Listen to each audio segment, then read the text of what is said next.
máš za 5. Vem si přezubky. No tak ty nevíš.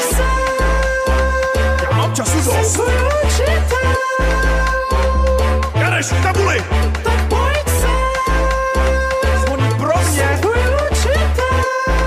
Ne pro vás. Postavte se rychle, člen ke mně hned. Jmenuji se Herman a učím tady teď. Milionová je autorita má. Každý z vás mi teďka domácí úkol dá. No ty si ho zapomněl. To je vážně smůla. Dával mi svou žákovsku a píšu ti hned bůra. Vidíš tuhle ceduli? Já mám 4 tituly. Takže přestaň piskovat. Mazej rychle k tabuli. Jo, ty to neumíš, zavolám si rodiče. Znalosti mi vysolíš a nebo půjdeš do piču. Na mě si tu nikdo vyskakovat nebude. To mě budeš tvát, ten po škole tu zůstane. Dělám tuhle práci už sakra hodně dlouho. Nejlepší je na tom to placený volno. Nejdřív si budeš učit, potom možná hrát si. Když jsou dobrý známky, tak nedostaneš práci. Rozdejte si papíry.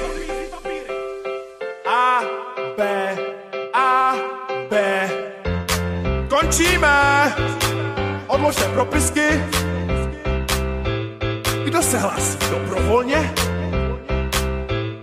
Kdo má službu? Smazat tabuli hned. Pojď se. Pravdu mám já. Jsem tvůj učitel. V hodině se nejí. Tak pojď se. Dávejte pozor. Jsem tvůj učitel. Žákovskou. Schovej tu svačinu. Pane učiteli, to snad nemyslíte vážně, že jste mi dal bezdůvodně 3 z kázně. Máte asi komplex z toho, že mám styl, že mám super náladu a užívám si chill. Rozdáváte moudra, kudy jenom chodíte, že to svými rozumy tu všechny jenom nudíte. Pochopte už konečně, nikoho to nezajímá. Že to máte v osnově, tak to mě vážně dojímá. Jsme generace lidí, co má trošku jiné cíle. Co je správný a co ne, tak to už dávno víme. Množiny, funkce, vektorová matika. Může mi někdo vysvětlit?